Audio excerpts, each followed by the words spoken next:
Hello, welcome back to Kona. I kind of goofed. I left the old man's house that wanted us to make the caribou for him, and I drove down here to LaChance's house. I'll do that drive again many times, I'm sure, but I wasn't recording when I did that. So we're in LaChance's house, and we're looking for different things. And what I also did in my recording was found Giselle's, his wife's, diary. So I came up to him, it led me over here, and I saw that there was something behind the wall here. Carl had seen that kind of safe before. With its double-layered security system blending letters and numbers, its code couldn't be broken by the common burglar. So we're going to have to find out the code to that. Anyway, so then it took me on up here. What a mess. And I saw him Clearly, getting there was his some rifle major out of revamping here, work underway here. The place looked barely habitable. And then we came back down here, and LaChance and his wife Giselle were arguing. That window had seemingly been left open for a while, Carl thought. Yeah. Given the punishing weather, it couldn't have been intentional. So they were arguing, and I believe that's Giselle that's frozen at the window. But then we followed Giselle in here, and we found her diary right down there. So we have Giselle's diary. We might as well look at it. Whoops, that is the wrong thing. We want to look at documents. Giselle's diary. September, Mother once told me when I first met Giles that I hadn't picked the brightest bulb of the lot. As the years flew by, I'm seeing the truth of her words. Always trust your mother's wisdom. That blackmailing scheme is a prime example of Gil's brightness. He's like a small dog. He thinks he's bigger than he actually is. He growls, genuinely thinking he's scary, but everyone knows he can be pushed aside with just a small little kick. He truly believes he can blackmail Hamilton, the big boss himself. It's going to be a long time in hell before my poor Gills can manage to pull off such a feat. After all, Hamilton's a rich, learned, and influential man. Not only is that blackmailing idea bad to begin with, but let's be honest, Gills is way out of his league. But Gills doesn't even know he's actually going to carry this out. I don't even think he ever would. He's just throwing random threats out loud in the kitchen. He says he'll do it eventually, but I know better. Successful blackmailing requires masterful cunning, and Gills is master of nothing. He is a slave and forever will be. I often look at that safe he keeps hidden in the fake wall, in which he stores all these incriminating documents he intends to use.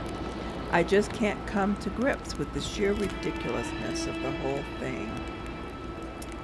Page 2. It is true that Hamilton would still have to figure out the combination of the safe where everything is hidden. Only problem is Gills himself tends to forget the combination. He has a trick to help him remember. His father's first initial followed by 3 numbers. I had to engrave behind his pendant. Who could possibly have a hard time remembering 3 simple numbers? But my Gills does. So his father's first initial, I need to find that pendant. October, Gills has trouble sleeping. He will flail his arms and legs in his sleep. I told him this blackmail business would be hard on him. But that's the problem with idiots. They always think they're the smartest person around. No matter how hard you try to shake them, Hamilton will find out, and then we're done for. We'll have to move to Baldor and live with the small fry. I'm shaking as I write this. I cannot believe I have taken part in this tragedy. I haven't done anything. Why do I feel so guilty? Poor girl. She was so young. Interesting. The plot thickens. So I wonder where we're going to find his, we'll take the matches. this pendant that we can get the code from. Open the safe. We know his father's first name because it's in the picture. Anything there? Oh, I did open that and get a steak out of it. What is this? Ches LeChance changes The general hands. store, along with several more infrastructures in the area, had been acquired by wealthy industrialist William J. Hamilton. Perhaps the village should be rechristened Hamiltown. Founded by Bertrand LeChance more than 20 years ago, the general store, better known as Ches LeChance, is one of the Maniston's economic mainstays. Since the passing of its aged owner, however, business wasn't as blooming as it once was. Gilles LeChance, inheritor of the humble establishment, had no choice but to sell everything to William Hamilton, the rich and famous businessman who sparked a major controversy last year when he announced the reopening and expansion of his copper mine. As of now, operations at the general store are expected to remain unchanged despite the change of hands. Gilles LeChance still helms the register. So we know the first letter is C, except that this is Bertrand LeChance. But it said that his father's name was Charles or something like that. I don't know. No pendant there. Oh, we can turn on the lights. A nice white coating would restore the room to its charm of olden days. Maybe. Many boxes scattered about. Carl didn't need to summon his detective training to quickly figure that the Lachauses had just moved in. Beautiful portrait of Gilles and Giselle, bound together by the chains of conventional love.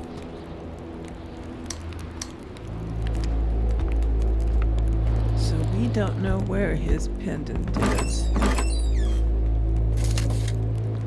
Polaroid film.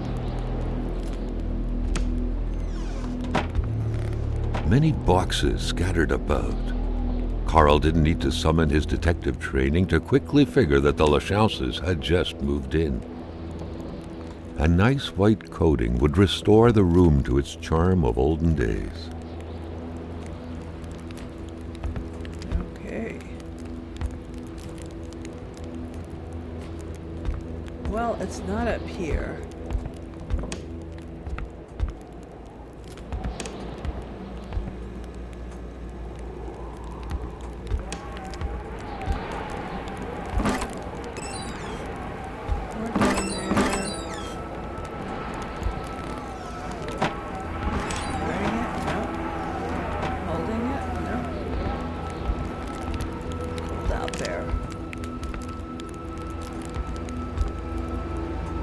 Okay, I want to look at the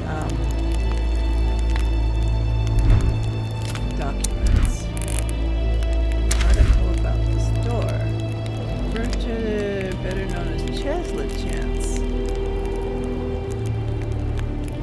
Oh, okay, so it is a B. Alright. So we need to find that pendant.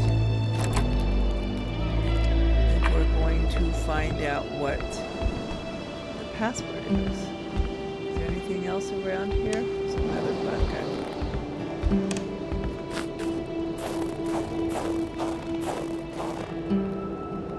Oh, we don't need to take pictures of all of those, do we? No. Tab. There we go.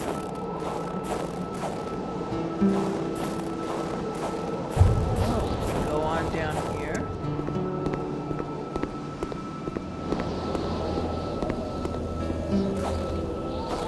I think without a coat on, we need that big heavy coat before we do a lot of running around in the cold.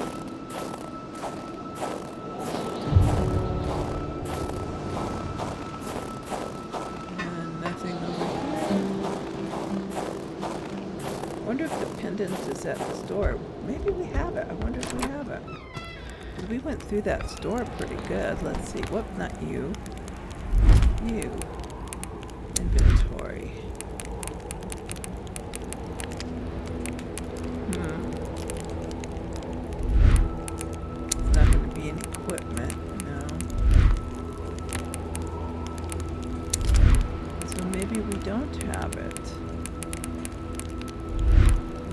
drop it off in the truck, did we? Have yet to find a clock that works. So nice and warm in here, but we need to move on. I was going down the road to find whatever I could. Actually looking for the wine and that stuff more than anything. Okay, into my nice big truck.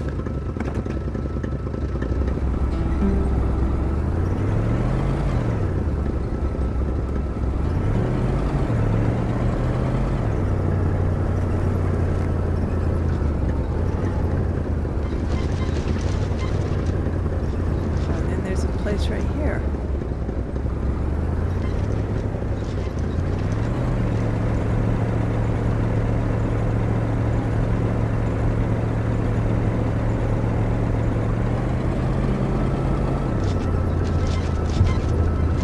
Guard's house.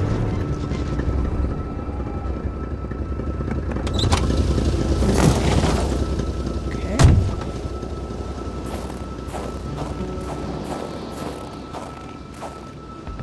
Key? Yep. What was even the point of locking your door if everyone hid their key in the same place? True. Carl was starting to feel like his investigator life lacked challenge. The house smelled like incense, the kind that reminds you of the good Lord, of peace. Oh, we need to grab a log.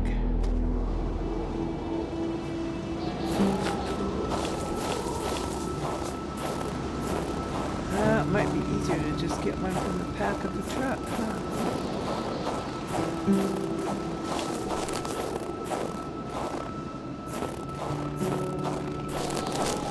That's what it's beginning to look like. Well, they don't keep logs handy. Fine.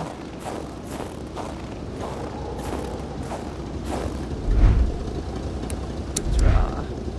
What else do we have back here in the meantime? Okay. We need that log to start a fire so we can warm up. There we go. Nothing on the TV. Ooh, a nice pantry. Enough food for rough times. Can I eat some of it?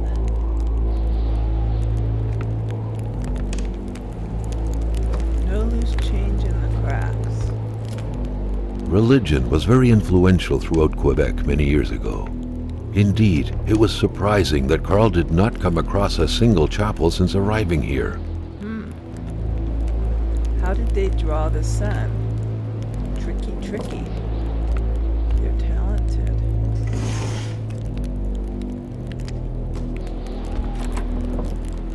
Nothing in the stove.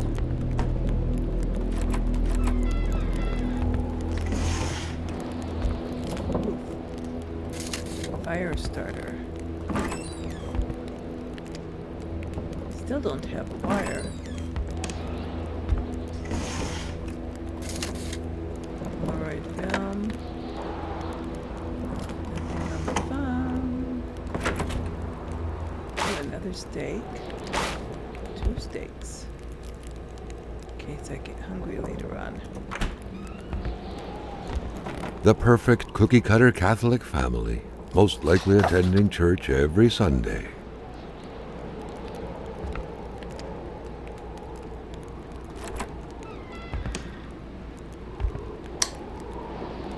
At least we get a light. Who knew that giraffes thrived in the North Pole? The craze for toys was stupefying. If you're a kid, it's not. Kids like toys. Tuck it here.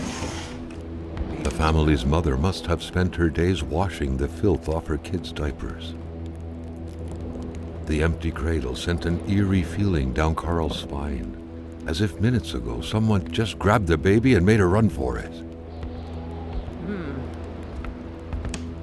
Interesting that he would think of it that way. Is there no light in here?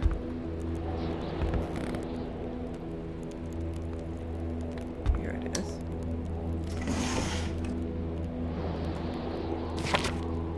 Marie's diary. Jean-Luc Bédard had without a doubt been the closest man in the village to William Hamilton, otherwise known as Uncle Willie. Ooh, August 16th. I have a diary just like Mom. Unlike her, though, I don't wear a long face when writing. But I do love to write my thoughts, and about Martin most of all. I love talking about him. I think he loves me too. Just like in Romeo and Juliet, people don't like it when I see him only because he's ablaze. But just like in the story, nothing can stand in the way of true love. I lost appetite. I can't sleep anymore. Every waking hour intense shivers run through my body. Dad's making me see Dr. Beaupre, with his big hands touching me everywhere, his foul breath exhaling all over my face. Yuck, I'm not sick. I'm in love. I love Martin so much. There's nothing I like better than thinking about us playing together, like we always do. I wonder if he found the key I lost the other day. He was pretty sad when I did, because it's for his dad's garden shed, and Martin has always been afraid of him. I think Martin's dad is a bit like Dad's God. The key fell in a burrow next to the shed. Poor Martin, he cried like a baby, but I still love him. Mom often cries when she feels lonely. I think there's no reason for her to cry. Mom can be stupid sometimes. Dad works a lot because of that wealthy Englishman buying everything. That's what notaries do.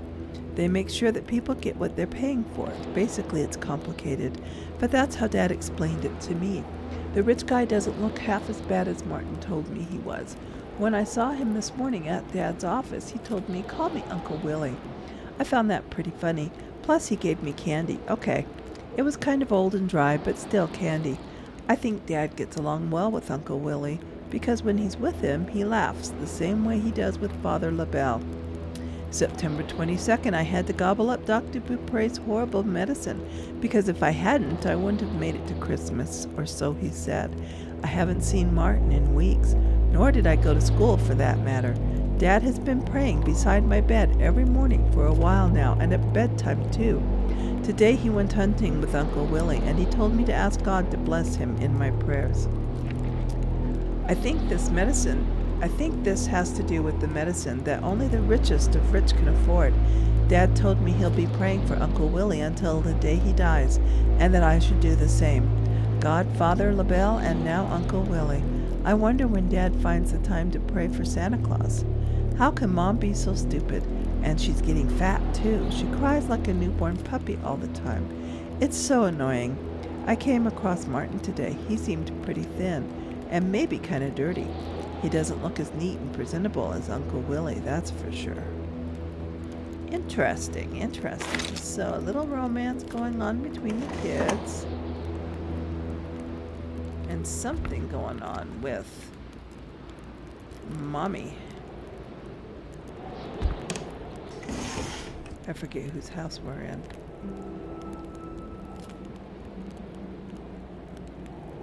But she and Martin are having a little fun together.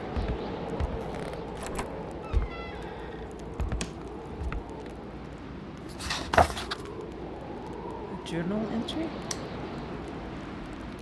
I haven't looked at the journal lately. The Manor, Hamilton. Case of vandalism.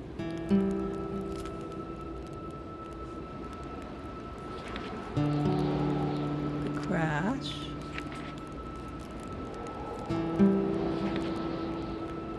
Cold mystery. More of a cold mystery. Hamilton's murder? We haven't reached that yet, I don't think. Okay, there's profiles on everybody. And my photos that I put in the car.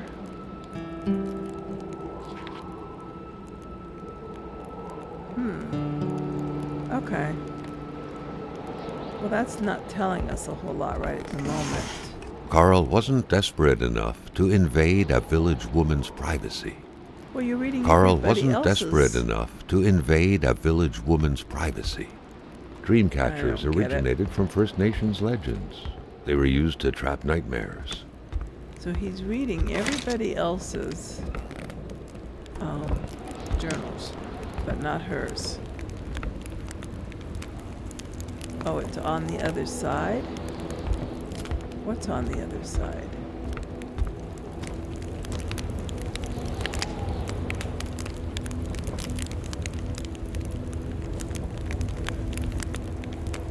That was weird.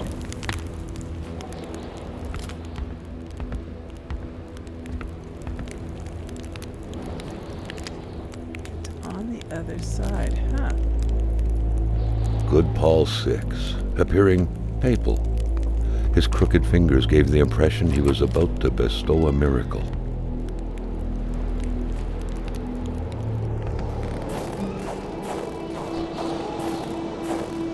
Carl smiled at the sight of the nicely protected garden.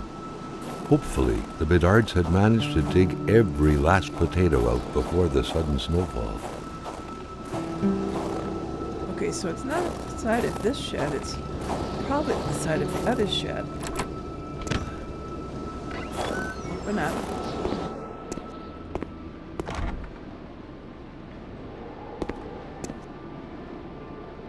See what we can grab here. A bottle? Toilet paper? An empty gas can. Ooh, that's probably going to come in handy.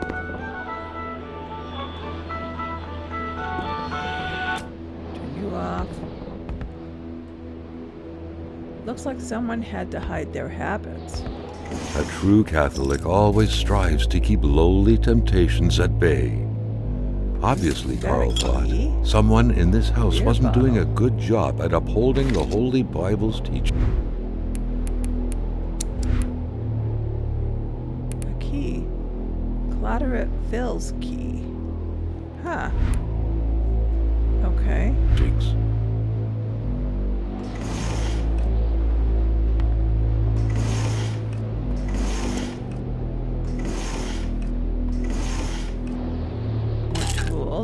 Always use more tools. Another hammer. So we can fix another bridge. I was hoping for some wire. Not sure where we're gonna find wire.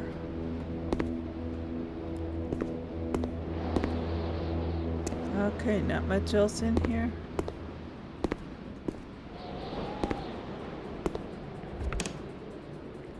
All right. What's this? An aging car was parked here. Carl could picture the notary's heavy sedan with a huge back seat large enough to fit the whole family. Was that what we crashed with?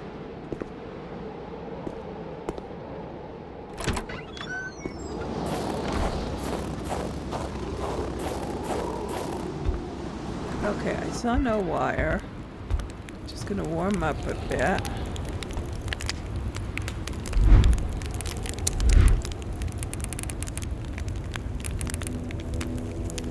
So an empty gas can. A small key. What would the small key be to? Huh. And the Claret Phil's key. So I have a couple keys.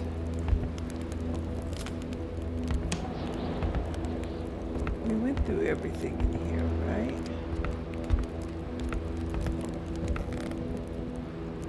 I really need a piece of wire. And I need the white wine and the sherry wine to make the caribou. So I can get the coat. Well, let's move on to the next house.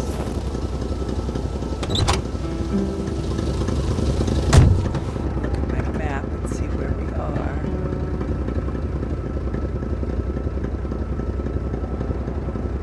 Okay, we're down there. So we come out here, the next house is on the right, go right, the next house is on the right. Okay. Oops, that's not what I meant to do.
be very far away, the other mailbox.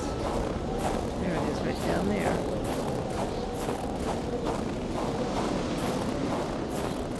You know, on the map, these two houses look like they were pretty close together.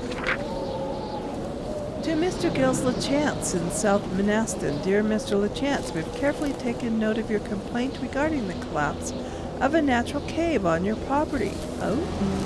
However, given the absence of any actual damage or injury, we cannot move forward with this investigation. The natural cave cannot be considered a personal belonging. Furthermore, your claims regarding the landslides caused by the work in the new WPW Incorporated mine seem outlandish, as the mine is miles away from your property. Also, it is imperative that you secure your property, as you would be held accountable for any injuries caused by the steep terrain. This is where Crying Wolf leads you. Okay. We don't need the flashlight on. Down here to this one. We do need to remember to check mailboxes. Oh. Look at that. Okay. Is that just pointing up to the other house? We have another letter. My sweet Marie, may the treasure hunt begin. I have hidden wonderful little things for you to find all over the village. Following my clues you are holding in your hands the first map, the hunt begins at my place. You are so clever, I'm certain you will find everything. Ooh. So I'm going to have to do that, but again, we need our coat. We're getting all sidetracked with all this other stuff. Come on, turn card, turn. Okay, our next house should be on the right, I believe.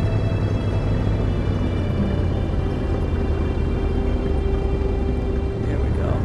I hate it when it gets so low that I can't really see. It's getting hard to drive in this.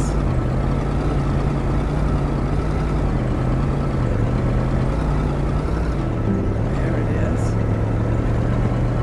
This time, let's stop at the mailbox first.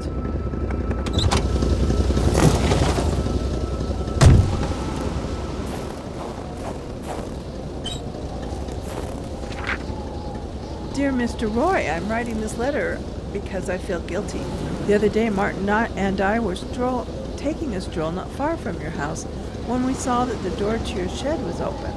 I wanted us to mind our own business, but Martin likes living on the edge. He took a few shiny things, including some bullets. Now, my dad always told me never to play with those things, so I immediately put them back. But Martin hid the other things. I confess, Mr. Roy, I have so many regrets, but you mustn't call the police. You won't call them, will you? My father would be so angry. I will bring back all of your things, I promise. Okay.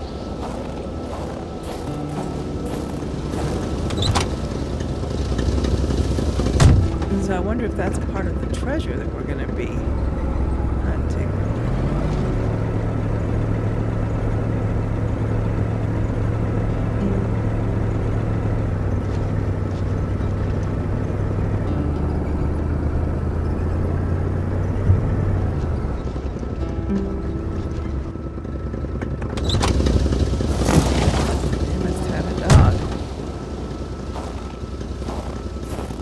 So many things we need to investigate. Really, truly, I want to make that caribou. Another empty bottle. Is that something I'm supposed to be making the caribou can? Note from Jean Roy. We fled. It was getting too dangerous. Carl wondered how long he would have to endure this skin-stinging cold. More people live in North Monaston. It will be safer there. Jean Roy, or Jeannie. Hope it does open, but I need wood, right?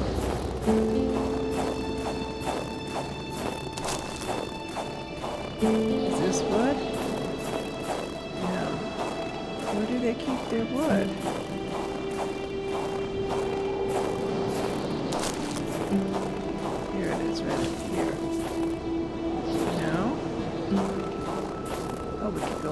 here. I can't unlock it. Well, let's get a piece of wood from the back of the truck. Oops, no, we're not depositing, we're withdrawing a log. Okay.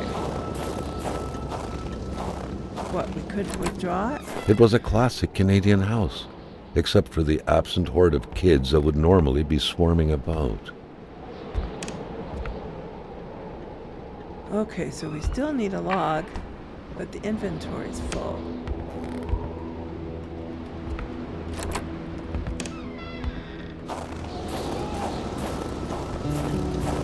So we need to deposit. What do we need to deposit? Let's deposit that for right now.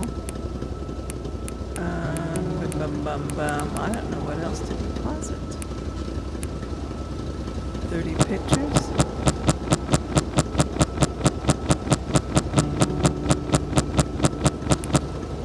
Okay.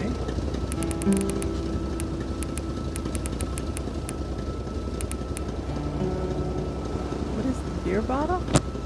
Gives me plenty of room. A revolver with what, 310 bullets? Wow.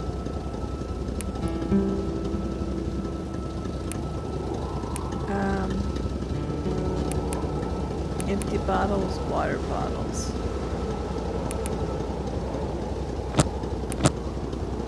I'm getting really cold, aren't I?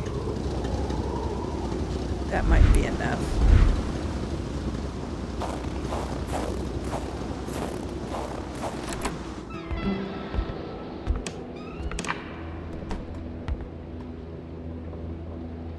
It's still too full? What else is in my inventory?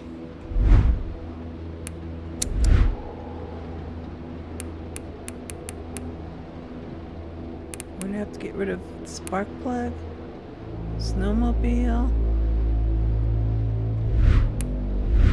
Can I put those? I can't put those in the back of the truck. I'm gonna end up freezing to death. Deposit.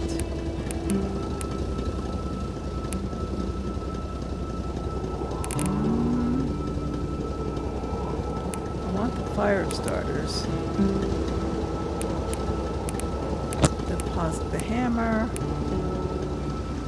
Water bottles for right now. Beer bottles. That should give us enough room, I would think. We gotta take care of this cold before we freeze to death. There we go.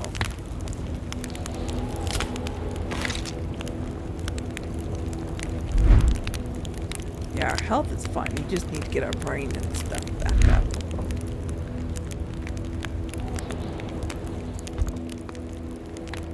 Just one more move and white is checkmated. Game over. It seems the game was abandoned right before the final strike came down. The fantasy, page 1. Matthew had yet to add murderer to his curriculum. He was fond of new experiences, especially the most thrilling ones, in taking the life of a flesh and bone individual who, the night before, was still able to think, dream, fantasize, calculate, read, held the promise of exhilarating sensation. Unlike Raskolnikov, it wasn't about axing an old Jewish hag to pieces to test some lunatic theory, not at all. Matthew just wanted to know how it felt. It seemed so simple, horribly simple. He didn't have any particular victim in mind, like most people. His desires ran quite wildly, so he only had a vague idea of them in mind. He pondered using a rifle or a knife, assassinating a young girl or an old man.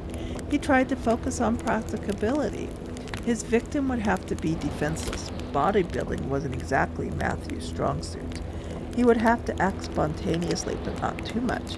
He wasn't that eager to learn what spending the rest of his life in prison would be like. Some experience carried just too high a cost to be worth it, really. So that's a fantasy? Gotta be careful with those kinds of fantasies. Nothing in there.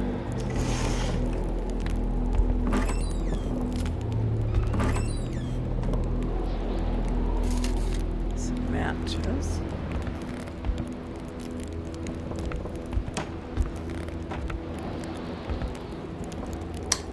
Ooh, a little bit of light. Cool. Phone's not gonna work, of course. Fire starter.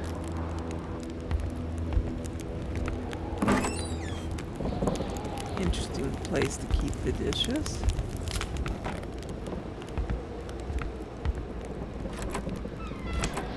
We're not finding any of our white wine or anything, are we?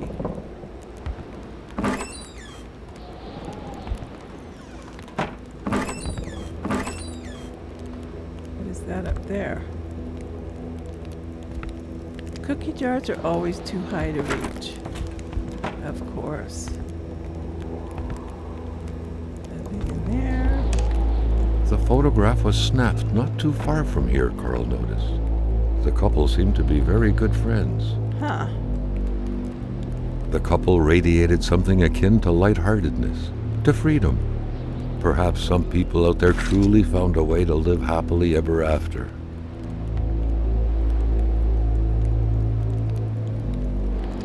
A picture of Wilfred in his youth. Carl figured right away that the man must have been some kind of wildlife officer. Nothing's down there. Painkiller.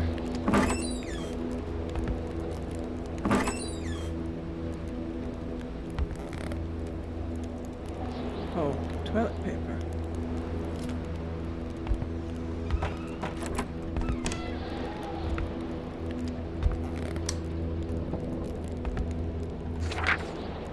Fantasy page 4. The two lovebirds were still going at it 7 months later, though confiding fears and desires alike near the fireplace several days a week.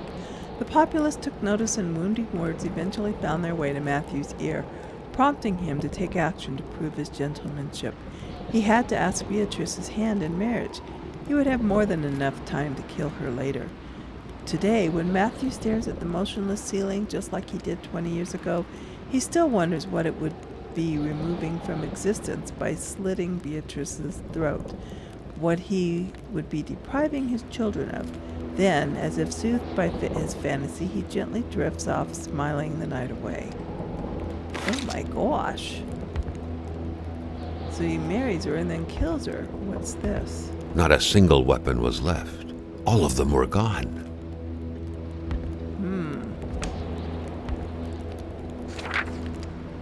Oh, page 3. The first time he met Beatrice, however, she unexpectedly revealed her troubled origins to Matthew.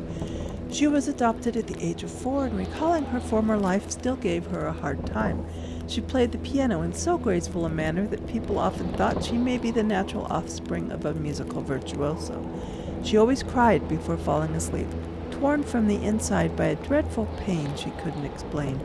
She confided to him so profoundly that Matthew couldn't get enough, coming back every night to learn every single thing of what would come out of the delicate mouth after pulling one last breath out of it.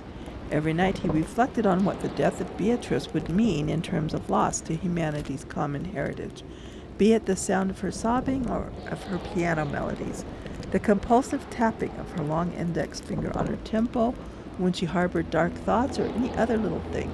It didn't matter. Everything would indiscriminately vanish. Everything. All these thoughts made for some blissful slumbers indeed. Then days became weeks, and before he knew it, it was Matthew's turn to throw his secrets at her, his hopes, his cries of despair, as if throwing coins in a wishing well.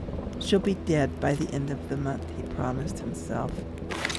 Wow. Really not a good guy.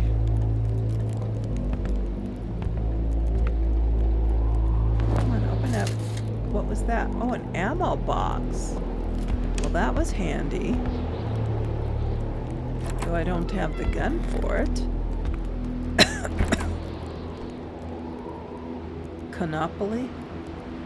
You win if you pass go. All manners of clothing were gone, as if the Rois drove out of town with their closet in tow. Did he kill her before they left? Part 2. It was around that time that Matthew met Beatrice. Of mediocre beauty at best, the girl with her distinctive features, cheeks covered with large pox-like freckles, Jew nose, oily forehead, tired but vibrant eyes, shaded red hair, slender as a child body, chirpy laugh, you name it. It was the very image of innocence. That happened to be precisely the kind of victim Matthew was picturing in his mind. Though, one night, as he was contemplating the ceiling from his bed, he swore to himself again and again, I'll kill her.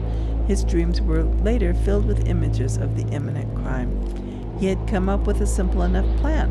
One fine evening he would visit her place to become familiar with the area's intricacies and feel closer to the impending murder, to slowly dig into Beatrice's thoughts, desires, dreams, and abilities. This way he would be able to get a concrete sense of what his sinister deed would be stripping away from the very fabric of life. The whole thing would take 2 days, a week at most. So dark. Oh my gosh. Matthew.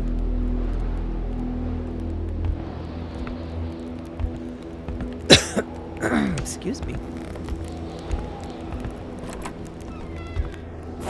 Okay, what do we have out here? Anything exciting?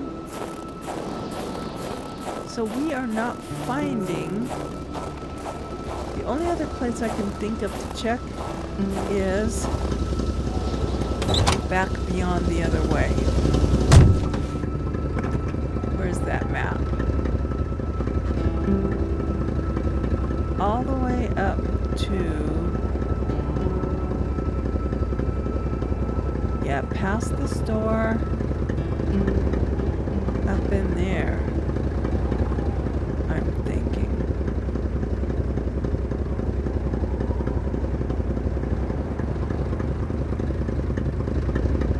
I believe we've been everywhere else. Okay, back up.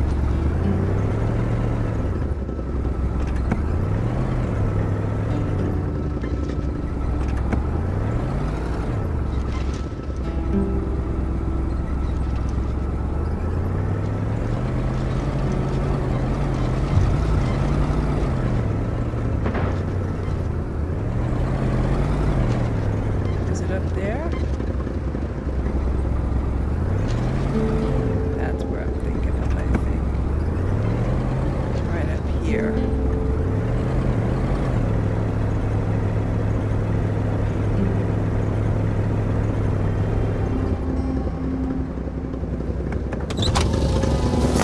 Gates open.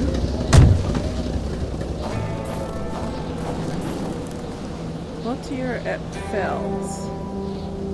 It was obviously a timber company. Oh, a timber company. Duce was most likely the type of boss to never be around. A faceless name, so to speak. It served as a reminder that the big boss, William Hamilton, had been killed. Got a place right here already.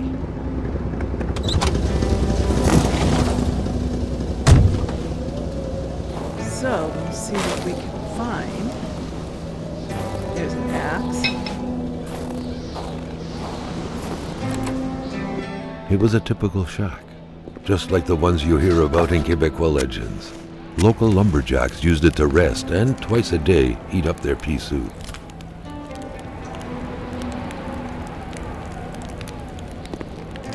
But we might find something of value in here. Or not. Maybe I need my flashlight. Throwing that axe around everywhere. Half full or half empty?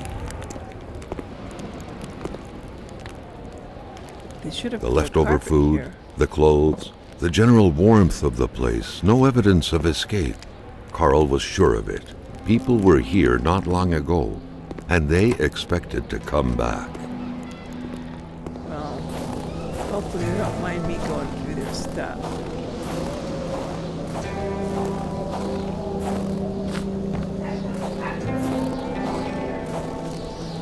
I don't see much else. Let's move on to the next spot.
it's all the way down here.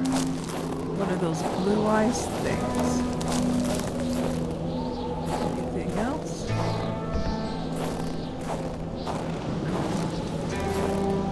Nope. Those things. Okay, let's go back.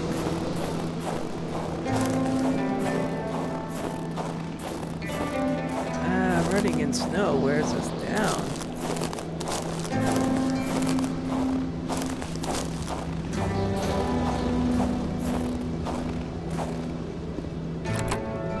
Welcome to Alibaba's Cave, Lumberjack Edition. Alibaba's Surely Cave. Carl would find something worth his time in here. Don't forget to return the key for the cabin if you have to use it. Thank you. Your supervisor. The next bus for Shibigamu will be October 12th.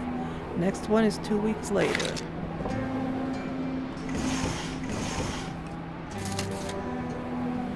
Film. And a key for what? Ooh. We probably needed that. We need wire. Matches. It would be too cumbersome to carry.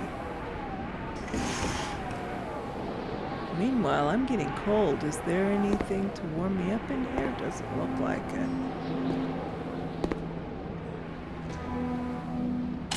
Tools. Or hardware, anyway. Fire starter. Can always use lots of fire starter. Oh, and a hammer. Another hammer.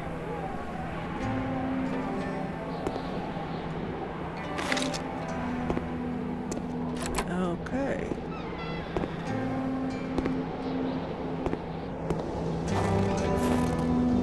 Well, that wasn't bad. I got a little cold, but...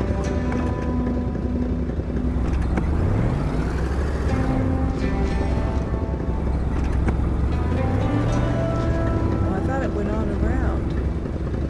I guess not.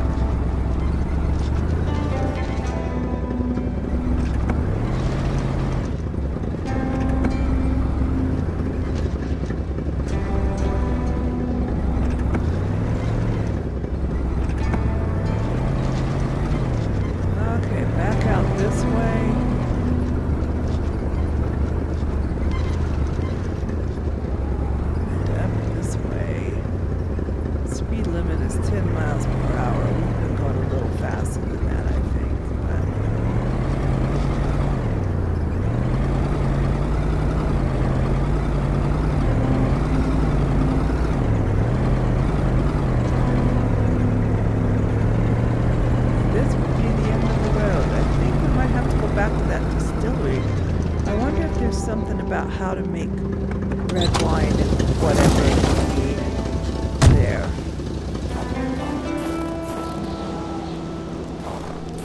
There's one of those arrows. The crossbow bolts had the same origin. Carl was sure of it. Who was it? And more importantly, what was being hunted like this? Yeah. That fire starter? Never have too much fire starter. I can't reach it. There we go. There's music inside. Without a single window to brighten things up, the inside of the cabin was almost pitch black.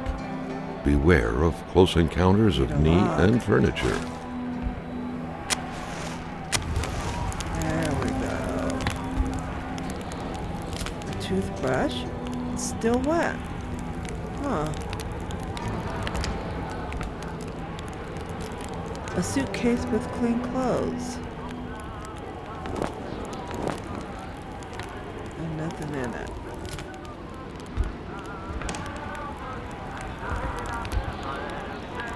Solitaire, a card game only hermits can truly enjoy.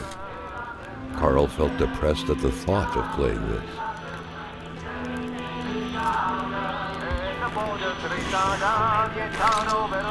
First aid kit, okay.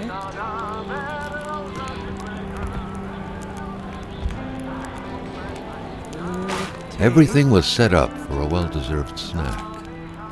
It seemed like the place hadn't been empty for long, but without knowing exactly why, Carl had the feeling no one was coming back anytime soon.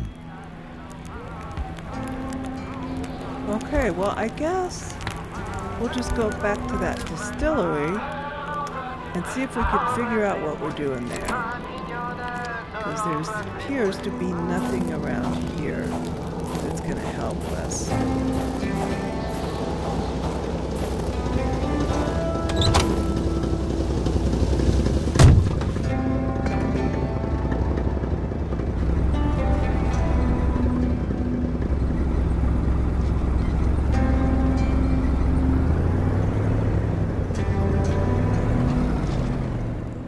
Okay, so I'm in the doctor's house, and I happened to click on that attached wire.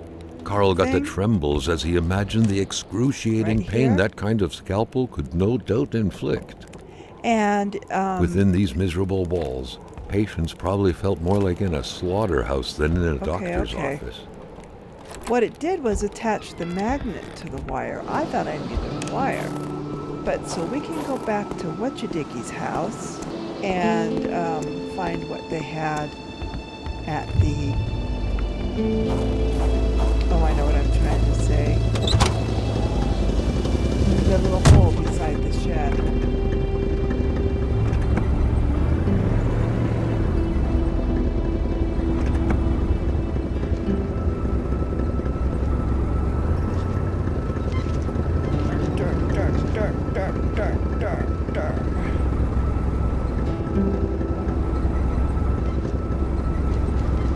We get stuck.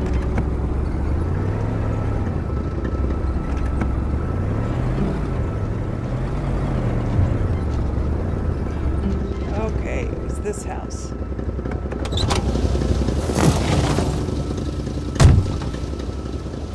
Find out what this is.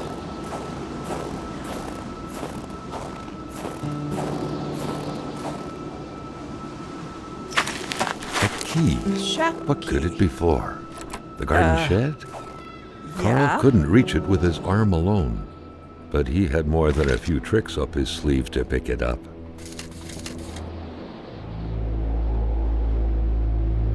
Is that all we're gonna get? Another empty gas can. More flares.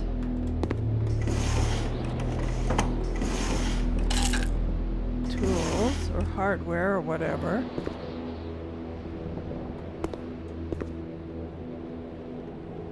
Huh.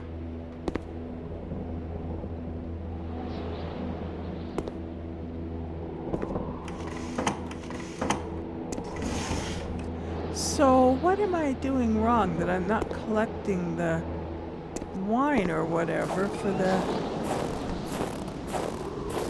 to make the caribou? That's what I want to know.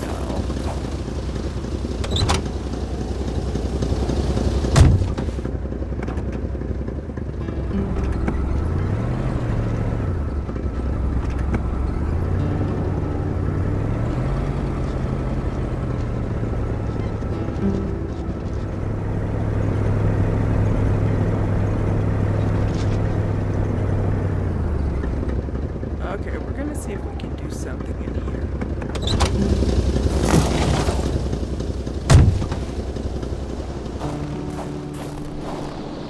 Carl hadn't lived up to his good finder reputation. He still hadn't found any of the wealth contained in Lamotte's lands.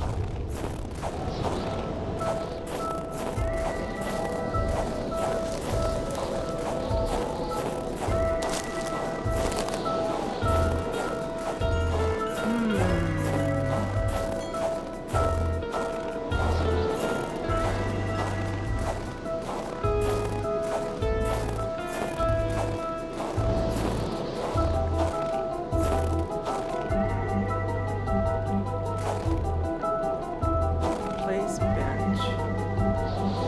Place skis. Oh, we can do the light in the handlebars. Place track. Well, what is it that we have?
Oh, I bet I had to see all this first.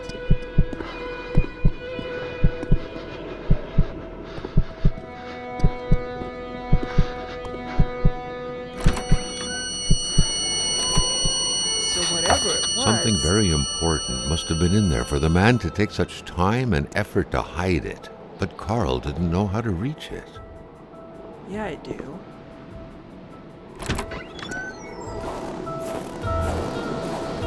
I'm just wondering if we need to warm up a little bit first.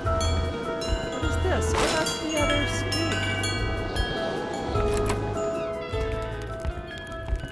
Yeah, let's warm up a little bit first.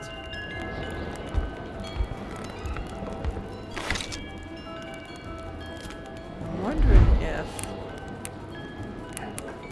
consumable.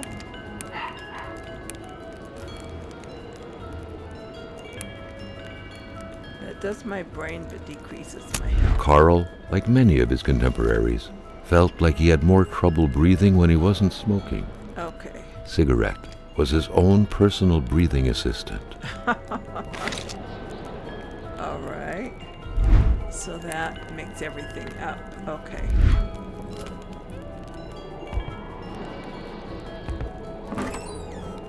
We went through everything in here, right?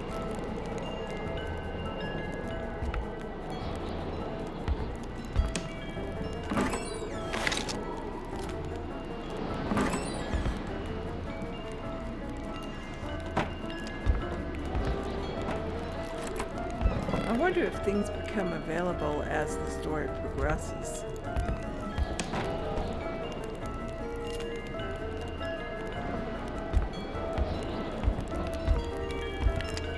Weird stuff. Kind of a crossing between a colander and a hairdryer. What was it for? To play telepath? To protect against nuclear waves? Okay, well, we have two of the skis now, so we can get that together. Why did I open my map? Oh, wait. While we're here. Not the bench. Place the skis. I need handlebars before I can do that. I need the trap. And a bench. Well, we need a lot of stuff. Let's go find out what was in the bucket. That was so important.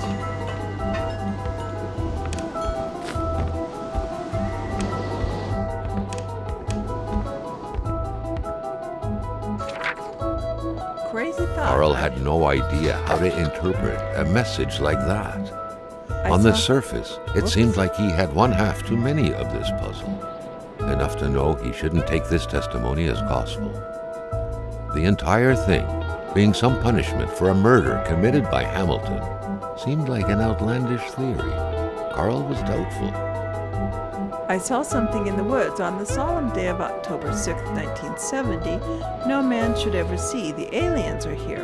They are roaming in our woods. They will invade us all from here down to sunny Mexico. They are massive, twice as tall as a man. They are half man, half caribou, half wolf. I'm sure the fact that I saw them means they broke their military code. They are after me. If you're reading this, it's too late. I have already been taken to the planet Elohim to be experimented upon in a lab. They are punishing me for not doing anything when I witnessed that murder yesterday, when I saw William Hamilton kill someone. Farewell.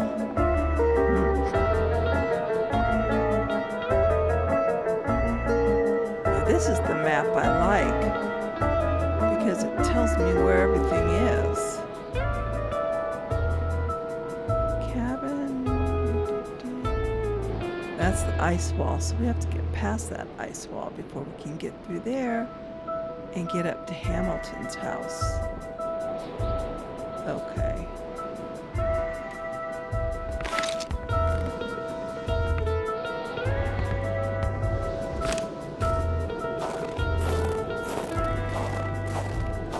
I thought there would have been something more exciting in that. But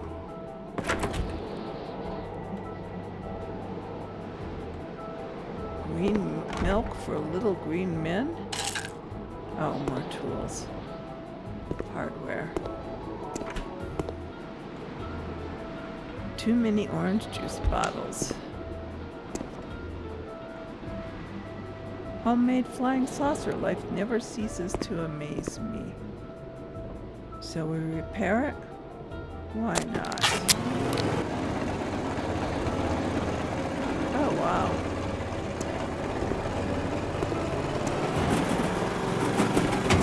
Is it gonna take off? It was an indisputable fact that machines like this entailed a level of intellectual finesse that Carl was lacking. Oh, but it gave us a headlight. Well, that helped.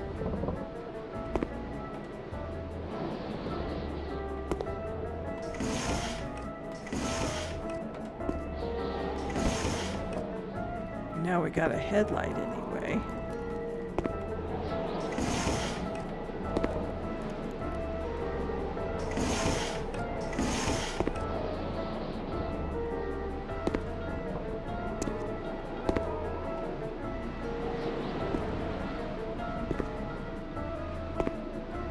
We opened that, right?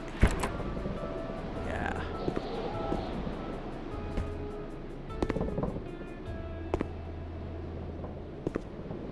Handlebars. Hey, maybe we can get our snowmobile together.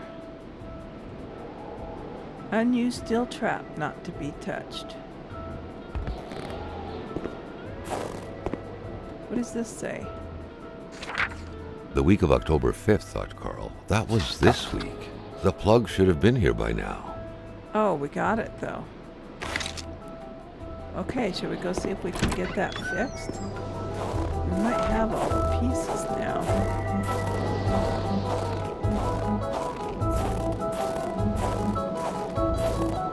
Oh, except I don't think I have the bench.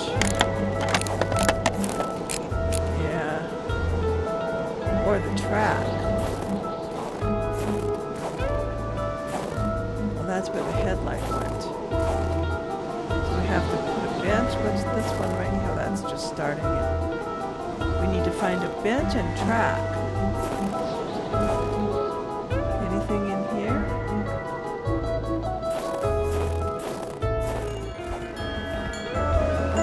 I'm wondering if the bench could be this? No?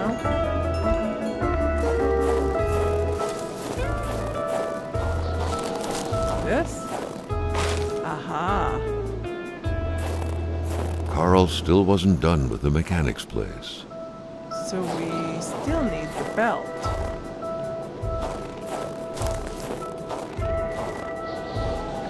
Which apparently isn't on that.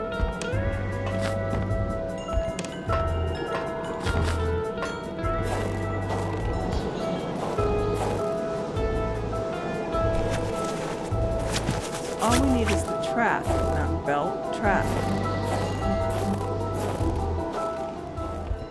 We are going to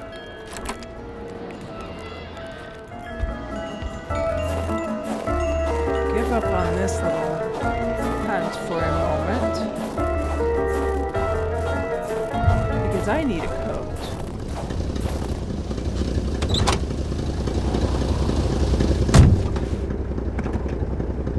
And I was so curious, I finally checked it out. And I have what I need to make the caribou. That's what's killing me. I didn't even know it.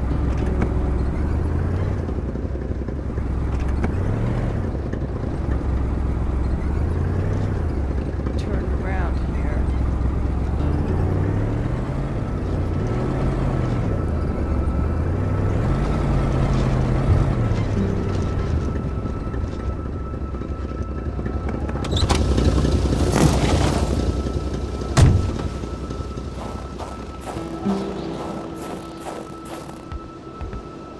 Now I want to see. M'amène un bon because galon de it caribou, said- puis on devient amis. Sinon, mon petit gars, tu sors avant que je te sorte. Aha. Cadeau, ça Those ouvre are la the porte. keys to the shed. Prends-la, je m'en Okay. fous. Perds ton temps dans mes deux fêtes, tant que tu rapportes du caribou.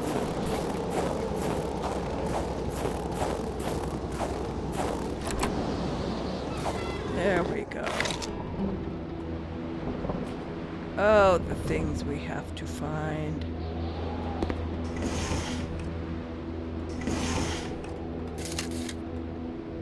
Ammo box. When am I gonna find the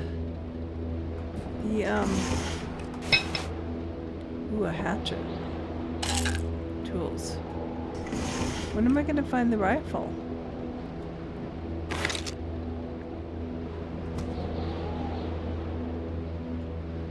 Another lantern. Is that a saw? A saw that is long enough to take down the biggest tree up north.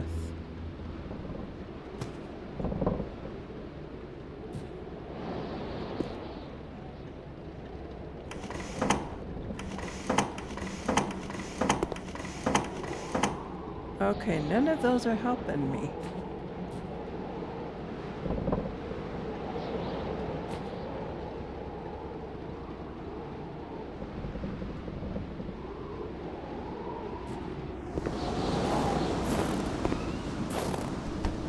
I am just not sure.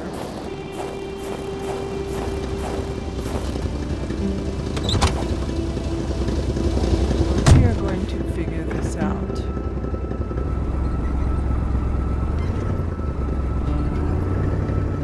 One way or the other.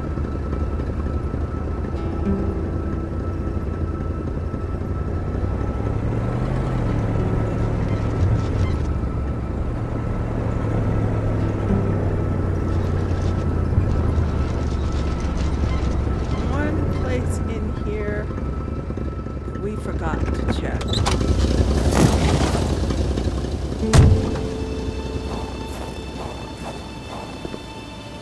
Did that.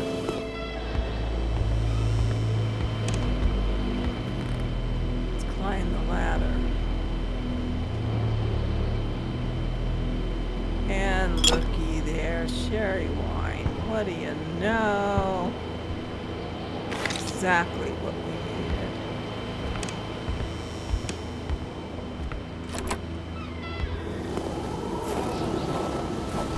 Okay. Go back and get this done, finally.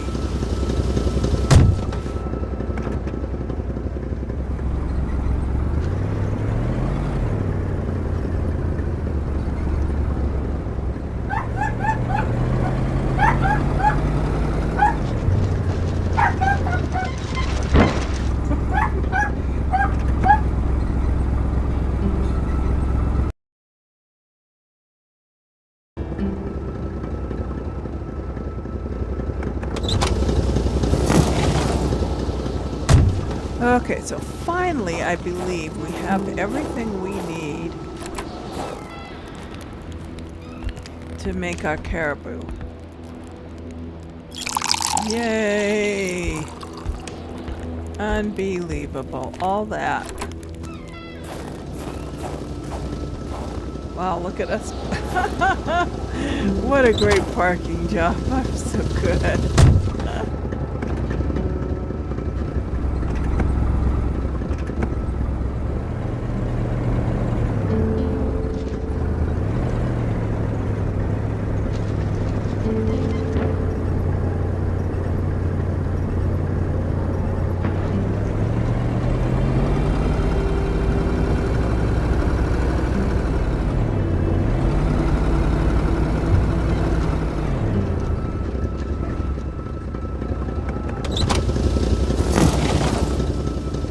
And we're going to give him the caribou and we're going to get warmly dressed.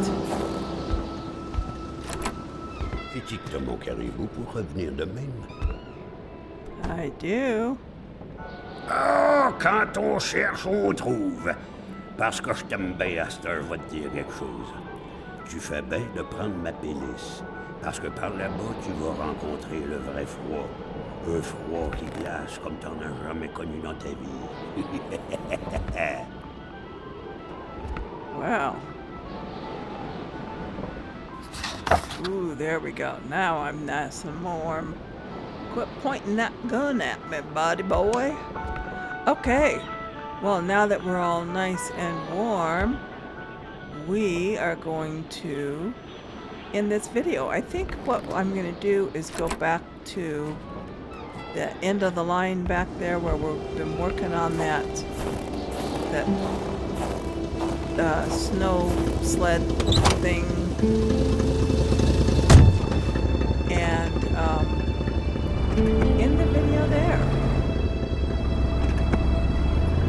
So I hope you have enjoyed this so far as I very incompetently wander around. The old man's cabin had been very generous to Carl. He couldn't have asked for more.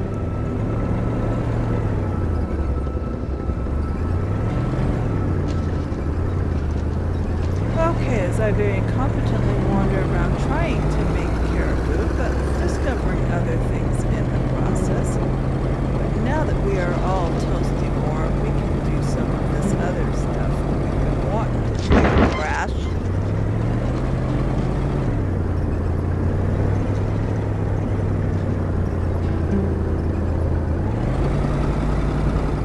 Well, we couldn't because we didn't have enough warm enough coat.